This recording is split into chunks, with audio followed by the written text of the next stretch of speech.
बिल्कुल सीधी खड़ी चट्टानें मौजूद हैं।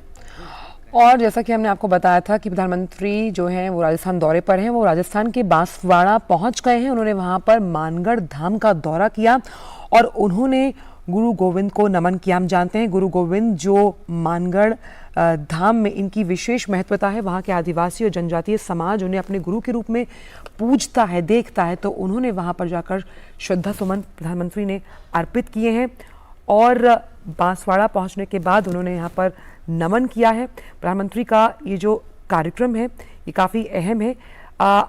उन आदिवासी और जनजातीय समाज के जो गुरु, वो गुमनाम जिन्होंने इस आदिवासी कुंबे के लिए, इस जनजातीय समाज के लिए बहुत कुछ किया, उन्हें आज नमन किया है प्रधानमंत्री नरेंद्र मोदी ने। तो बांसवाड़ा के मानगढ़ धाम का दौरा किया गया और गुरु गोविंद को नमन किया। हमेशा से प्रधानमंत्री की ये सोच रही है उन गुमनामी में के अंधेरों में छुपे नायकों को बाहर लाने की, जिन्होंने कई हाशिए पर समाज जो पड़ा हुआ है उसे और उसके उत्थान के लिए, उसके पुनरुत्थान के लिए काम किया। तो प्रधानमंत्री ने भील स्वतंत्रता सेनानी श्री गोविंद गुरु को श्रद्धा सुमन अर्पित किए। भील स्वतंत्रता सेनानी यानी भील जनजाति और आदिवासी समाज के, हम कह सकते हैं, उत्थान के लिए श्री गुरु गोविंद ने बहुत अहम कार्य किए और इसीलिए जो ये मानगढ़ धाम है जिसकी गौरव गाथा कार्यक्रम में प्रधानमंत्री शामिल होंगे, ये जो जगह है ये अपने आप में बहुत ज़्यादा अहम है जनजातीय और साथ ही साथ आदिवासी समाज के लिए। मानगढ़ जो धाम है वो आदिवासियों की बड़ी आस्था का केंद्र है, क्योंकि इतिहास के उस संग्राम का साक्षी है। उन तमाम बातों को लेकर, खास तौर पर जब हम आदिवासी समाज के उत्थान की बात करते हैं, तो मानगढ़ की पहाड़ी पर ही महान संत गोविंद गुरु ने अंग्रेजों और सूदखारों के खिलाफ एक बड़ा आंदोलन शुरू किया था। गोविंद गुरु के नेतृत्व में आदिवासी अंचल का बड़ा जनसमूह जो है आंदोलन से जुड़ गया और गोविंद गुरु ने स्थानीय भाषा में अंग्रेजों की भूरिया शब्द को वो संबोधित किया करते थे और उनसे उन्होंने लोहा लिया।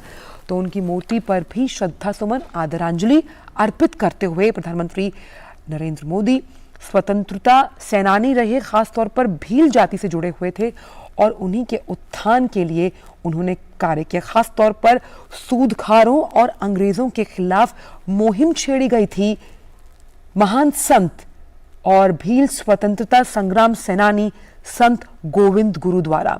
तो मानगढ़ धाम की इस गौरव गाथा में प्रधानमंत्री जो हैं वो शामिल हुए हैं और गोविंद गुरु के नेतृत्व में जो आदिवासी अंचल का बड़ा जनसमूह था वो इस आंदोलन से जुड़ा था और इसी आंदोलन में अगर कहीं वो गुमनाम भी हुए तो आज प्रधानमंत्री ने उन्हें याद कर, और जब हम कुछ देर में उनका संबोधन सुनेंगे तो ज़रूर उनका जिक्र आएगा।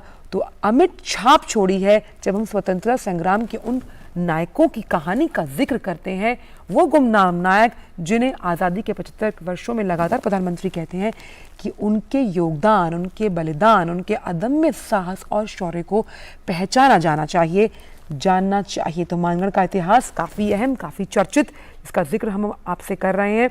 तो हम जानते हैं कि ये करीबन 1500 से ज़्यादा जो ये आंदोलन चलाया गया था अंग्रेज़ों के खिलाफ, उसमें 1500 से ज़्यादा आदिवासी शहीद हुए थे।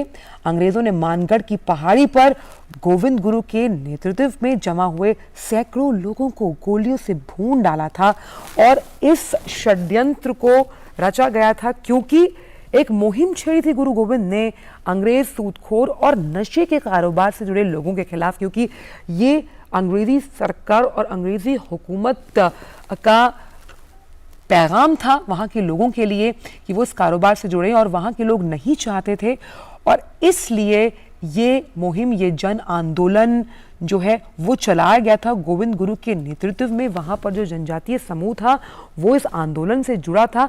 तो कह सकते हैं कि जो एक चिंगारी थी आक्रोश की, एक खिलाफत की अंग्रेजी शासन और सूदखोर, साथ ही साथ नशे के कारोबारियों से जुड़ी, उस अलौकिक इस